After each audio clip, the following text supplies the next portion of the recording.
Myst, the Book of Tiana continues, as read by the bathroom reader.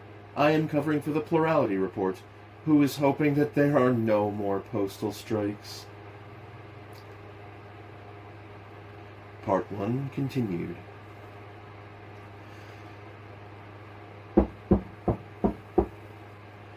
While the excavation was in process, the young guildsmen had been permitted to return to their quarters on the ships, while the observers had been moved into the guildmaster's cabin in the second excavator. Atris returned to his bunk. Briefly he smiled, thinking of Kedry's comment, but the smile quickly faded. The endless secondary process of clearing up normally gave him time to think of his experiments, something he had little time to do these past few days. Indeed, it made him wonder how others could stand to live as Kedry so clearly lived, constantly in someone else's pocket. Personally, he needed space and quiet, yes, and an adequate supply of chemicals and notebooks. He thought, recollecting how his mother used to tease him about his obsession with rocks and geological processes. Unnatural, she had said, but the old cook, Master Jaral, was right. There was nothing more natural for Adani. Stone was their element. As he sat on the edge of his bunk, he could hear the whine of drills and the sudden crunch of rock as rock fell to the floor. Let others think birdsong and the sound of a river flowing were natural. For him, this was the most natural of sounds. "Young worm," his father had called him as a child, as if anticipating his future calling, and so he had become a burrower, a seeker of passages, an explorer of the dark. Atris stood, meaning to undress for sleep, when there came the sound of a commotion outside. He hurried along the corridor and poked his head out, looking about him. It was coming from inside the tunnel, the sound of a human in pain. He heard a scuffling behind him. A moment later, Master Tilanus joined him in the doorway. "What is it, Atris?" "Someone's hurt." The two men ran across. At the tunnel's mouth, one of the young engineers met them, his face distraught. "Who is it, Tanerin?" Tilanus asked, holding his arms. "It's Aphanis. The cutting tip shattered. He's badly hurt. We've tried to staunch the blood, but we can't stop it." "Fetch Master Avonis at once. I'll see what I can do." Letting Tanerin go, Master Tilanus ran, Atris close behind. The tunnel was almost finished now. Only the last 5 spans remained uncut. There, at the far end, beneath the burning arc lamps, they could see a small group of cadets gathered, some kneeling, some standing, around one of their colleagues. The moaning grew, an awful, piteous sound. As the two men came up, they saw just how badly Aphanis was injured. The wound was awful. The shattered tip must have flown back and hit Aphanis full in the chest and upper arm. He had not stood a chance. Even as they stood there, he gave a great groan. Blood was on his lips. Pushing between the guildsmen, Master Tilanus tore off his shirt and poked it into the wound. Then, looking about him, he spoke urgently, trying to rouse them from their shock. "Help me then, lads, quick now!" And, reaching down, he gently cradled Aphanis' head, even as the others crowded around, putting their hands under Aphanis' shoulders and back and thighs. "That's good," Tilanus said softly, encouraging them as they gently lifted the groaning Aphanis.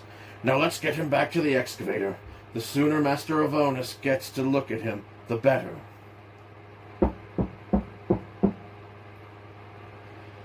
There had been accidents before, but never anything more severe than broken bones or bruising or rock splinters. Master Tilanus prided himself on his safety record. Aphanis' accident had thus come as a great shock. When Atris reported to Kedry the next morning, it was to find the legislator crouched over a desk in the chart room, writing. He looked up as Atris entered and put down his pen. I'm sorry, Atris. I understand that Ephanes was your friend. A bad business, eh? Atris nodded, but he felt unable to speak. Ephanes was not yet out of trouble. I'll not be needing you today, Atris, so take the day off. Do your experiments if you wish. We'll carry on tomorrow. Yes, Master. Leaving Kedry to his work, Atris went straight to Master Tilanus. He found him in the tunnel, crouching beside the temporarily abandoned excavation, staring at a dark patch in the rock. At the center of that small, irregular void was a tiny, slightly flattened circle of what looked like glass. It had the look of a bruised eye staring from the rock. What is that? Atris asked. Tilanus looked up at him. It appears to be a pyroclastic deposit, a volcanic bomb deposited in this strata hundreds of millions of years ago. The guildmaster pointed to the outer, darker area. The outside of it is simple obsidian, a glassy basalt, but this pellucid nugget here was already embedded within it when the volcano spat it out.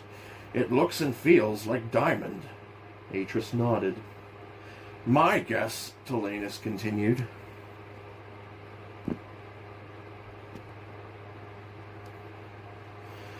is that the cutting tip slipped on the glassy surface, then snagged on this much harder part here and shattered. He sighed heavily. I should have taken core samples, Atris. I was in too much of a hurry to impress our guests.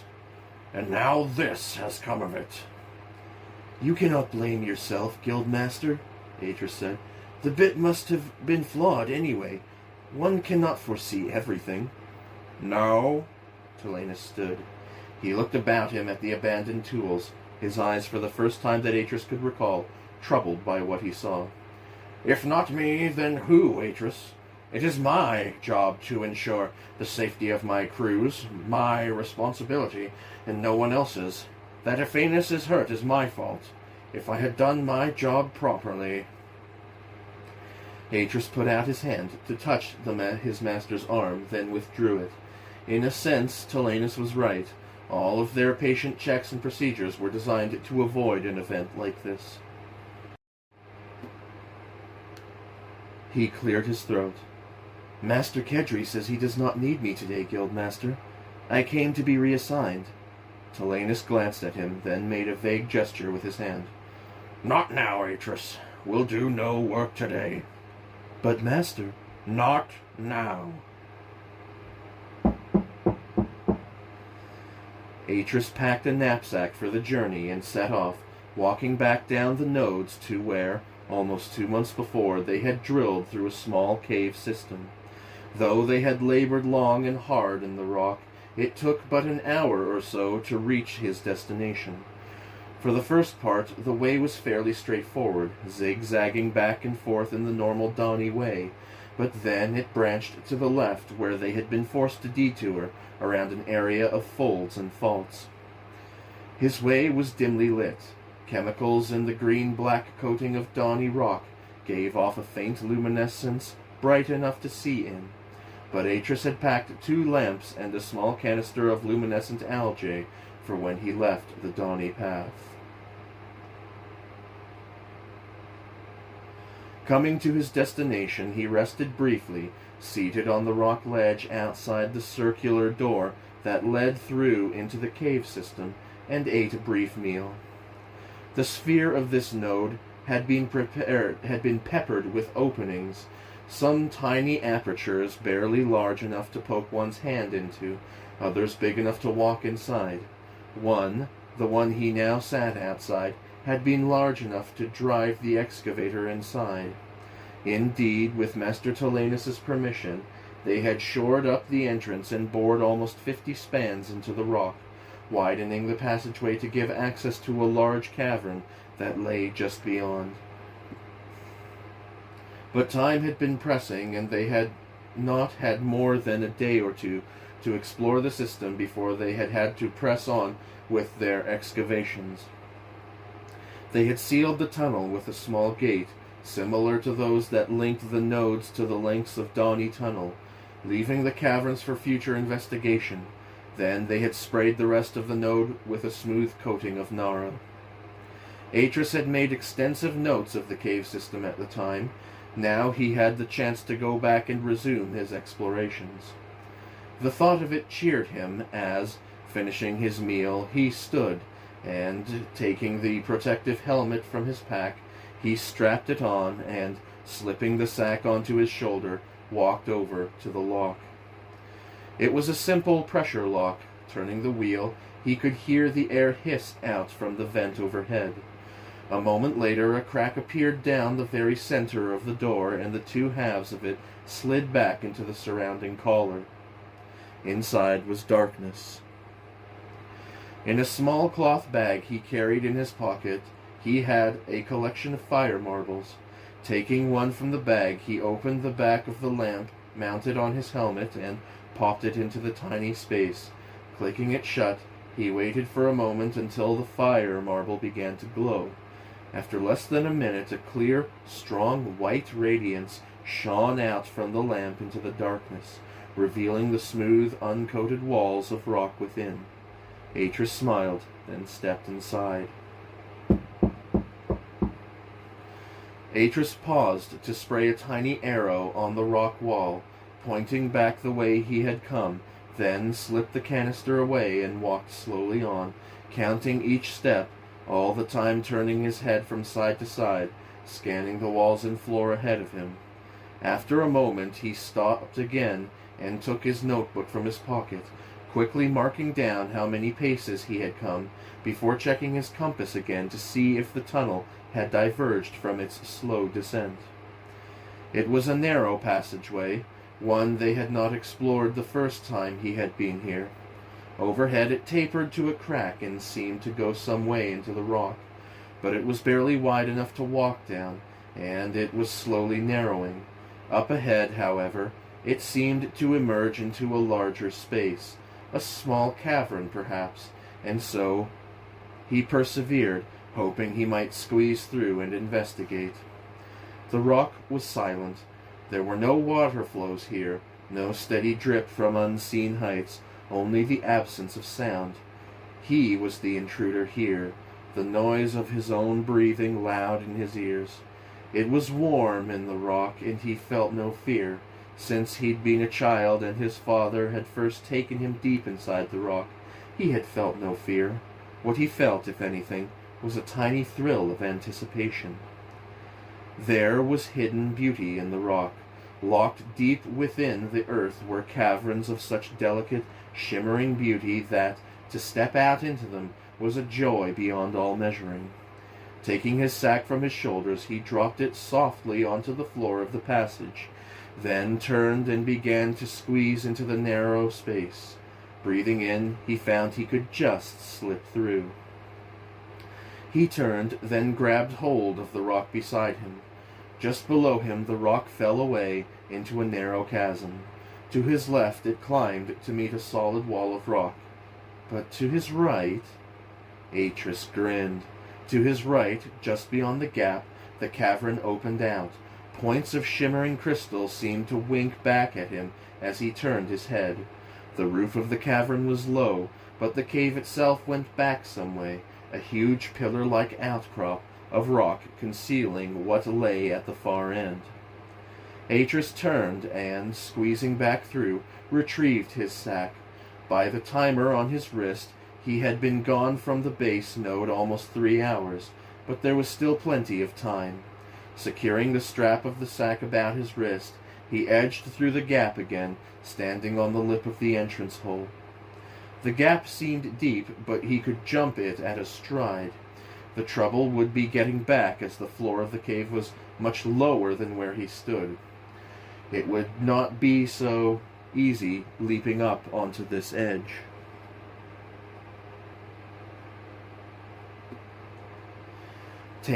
Taking a length of rope from his sack, Atris hammered a metal pin into the rock beside him and tied one end of the rope fast about it. He uncoiled the rope, letting 2 or 3 spans of it hang down, then jumped down. For a moment he looked about him, his eyes searching for a chunk of loose stone to lay upon the end of the rope to keep it in place. But there was nothing. The rock was strangely fused here and glassy. Atris coiled the end of the rope and rested it on the rock, trusting that it would not slip into the gap. Then, straightening up, he turned to face the cavern. For a moment, Atris held himself perfectly still. The beam of light from his lamp focused on the pillar at the far end of the cavern. Then he crouched and, again taking his notebook from his pocket, rested it on his knee and began to sketch what he saw. Finished, he began to walk across. The floor was strangely smooth, and for a moment Atris wondered if he were in a volcanic chamber of some kind. Then, with a laugh, he stopped and crouched. "Agates," he said softly, his voice a whisper in that silent space. "Agates in the rock." Taking a hammer and chisel from his tool belt, Atris chipped at the smooth surface of the rock just to his left. Then, slipping the tools back into their leather holsters, he reached down and gently plucked his find from the rock. The agate was a tiny piece of chalcedony, no bigger than a pigeon's egg. He held it up and studied it, then, reaching behind him, popped it into the sack on his back. There were others here, and he quickly chipped them from the rock. Some were turquoise, others a deep summer blue. One, however, was almost purple in color, and he guessed that it was possibly an amethyst.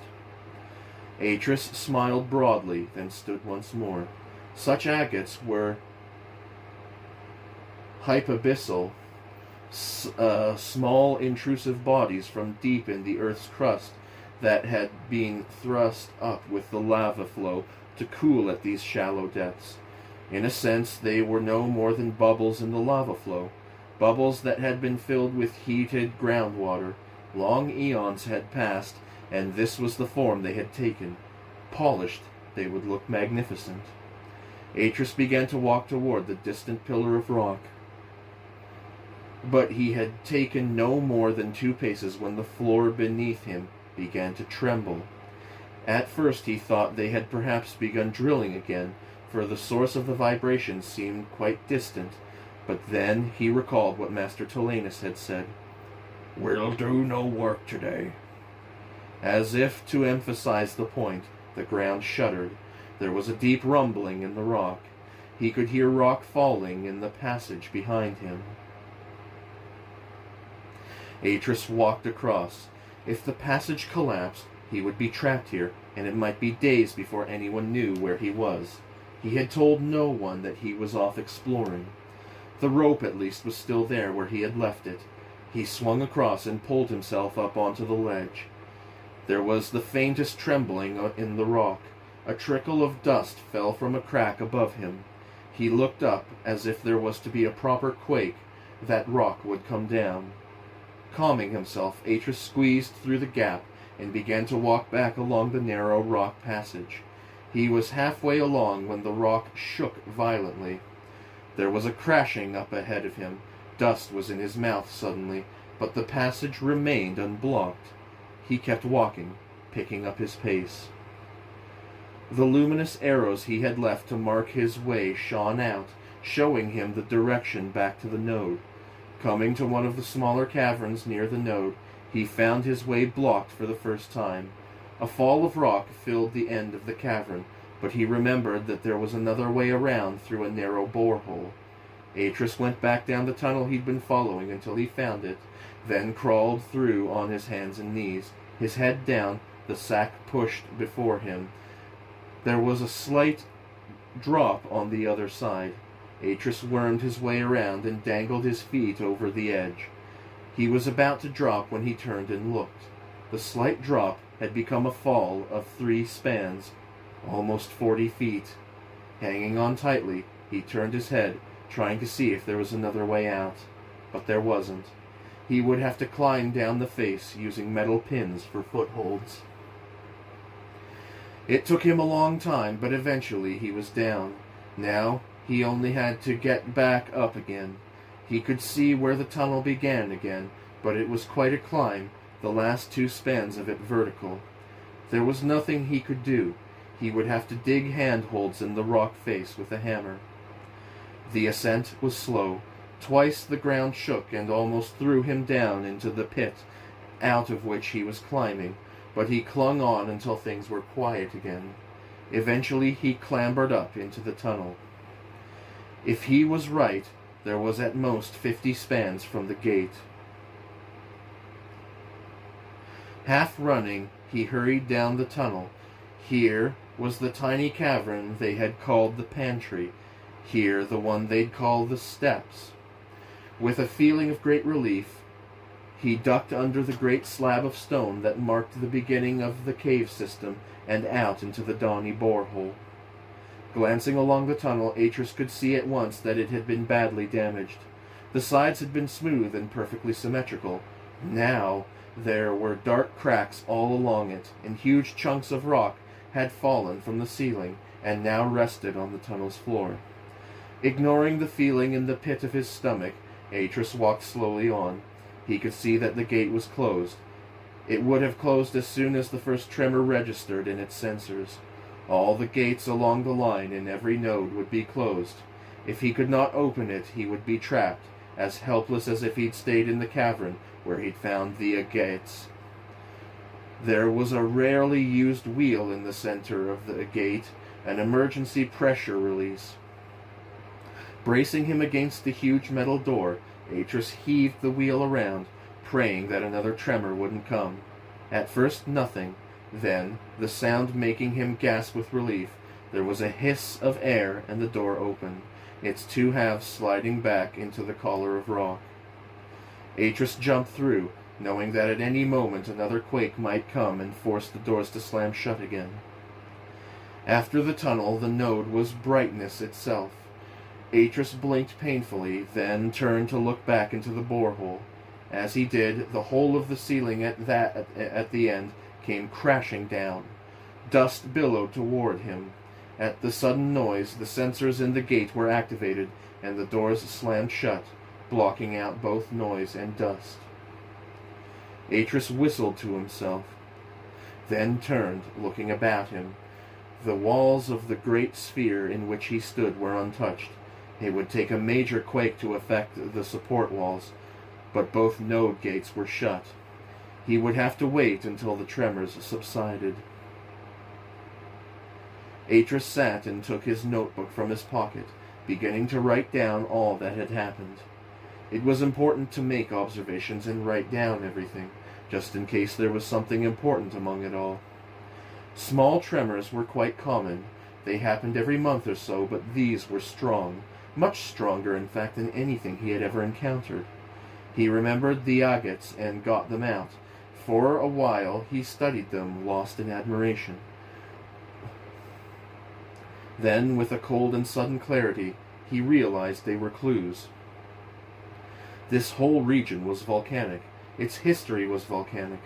These agates were evidence of countless millennia of volcanic activity, and it was still going on. They had been boring their tunnels directly through the heart of a great volcanic fault. Stowing the agates back in the sack, Atris wrote his observations down, then closed the notebook and looked up. It was at least an hour since the last tremor. As if acknowledging the fact, the node gates hissed and then slid open.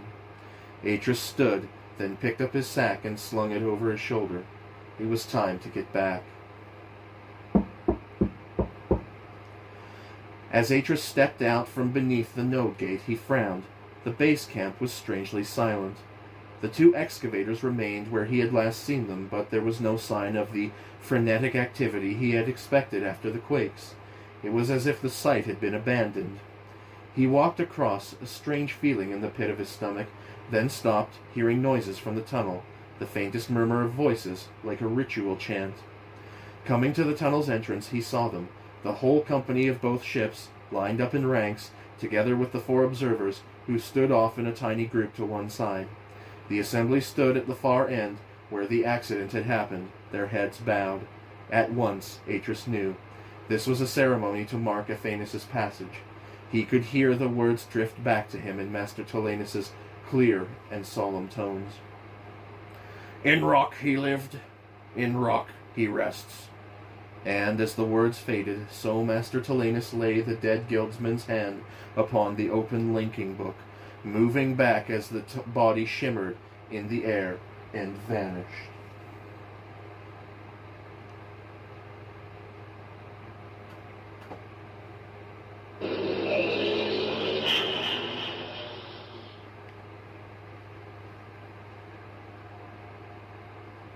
It was now in the great burial age of Tenegamiris.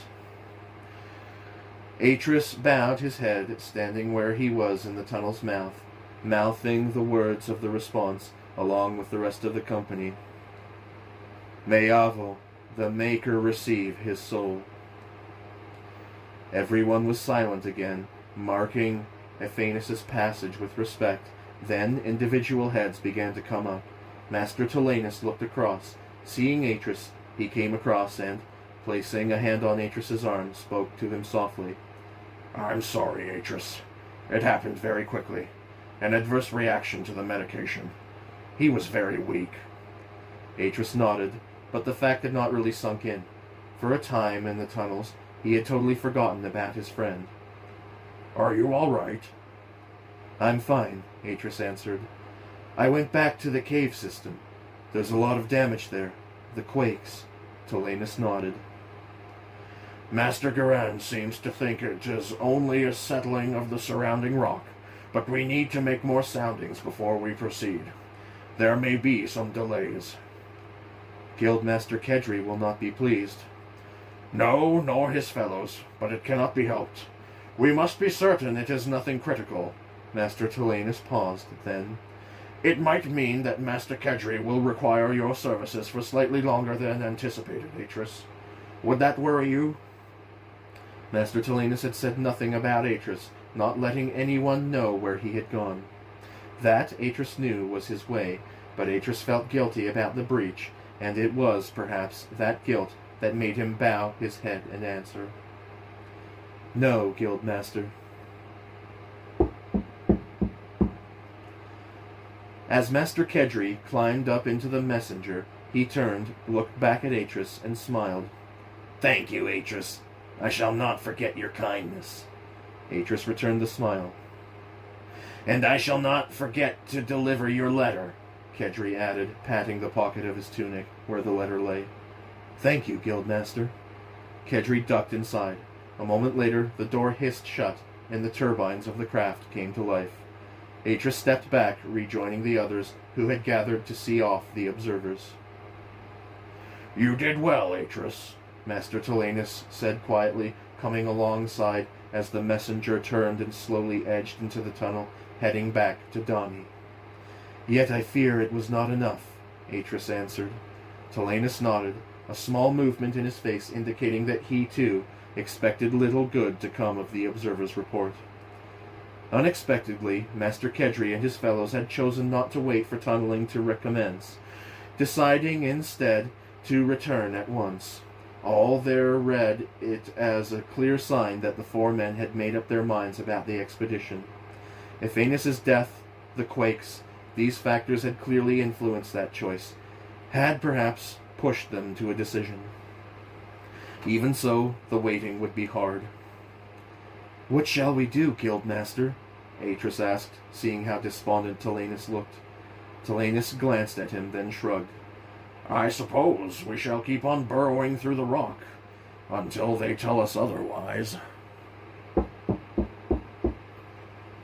Progress was slow. Master Garan took many soundings over the following 5 days, making a great chart of all the surrounding rock, then checking his findings by making test borings deep into the strata. It was 10 full days before Master Tolanus gave the order to finish off the tunnel and excavate the new node. Knowing how close the council's meeting now was, everyone in the expedition feared the worst. Any day now they might be summoned home, the tunnels filled, all their efforts brought to nothing. But still they worked on, a stubborn pride in what they did making them work harder and longer. The advance team finished excavating and coating the sphere in a single day, while the second team laid the air brackets. That evening they dismantled the platforms and moved the base camp on. Ephanes's death had been a shock, but none there had known quite how it would affect them. Now they knew. As Atris's team sat there that evening in the refectory, there was a strange yet intimate silence. No one had to speak, yet all there knew what the others were feeling and thinking. Finally, the old cook, Geral, said it for them. "It seems unfair that we should come to understand just how important this expedition is, only for it to be taken from us." There was a strong murmur of agreement. Since Ephanes's death, what had been for most an adventure had taken on the aspect of a crusade. They wanted now to finish this tunnel, to complete the task they had been given by the council. Whether there was anyone up there on the surface or not did not matter now. It was the forging of the tunnel through the earth that was the important thing. Atris, never normally one to speak in company, broke habit now and answered Geral. "It would indeed seem ill if Ephanes were to die for nothing." Again there was a murmur of assent from those seated about Atris, but that had hardly died when Master Tilenus, who now stood in the doorway, spoke up. "Then it is fortunate that the council see fit to agree with you, Atris." There was a moment's shocked silence. Then a great cheer went up. Tilenus grinned and nodded at Atris. In one hand he held a letter, the seal of which was broken. "A special courier arrived a moment ago. It appears we have been given a year's extension." There was more cheering. Everyone was grinning broadly now. "But of much greater significance," Tilenus continued as the noise subsided, "is the fact that we have been given permission to build a great shaft." "A shaft, Master?" Tilenus nodded, a look of immense satisfaction on his face. "It seems the council are impatient as we to see what is on the surface. There is to be no more burrowing sideways through the rock. We are to build a great shaft straight up to the surface. We are to begin the new soundings in the morning."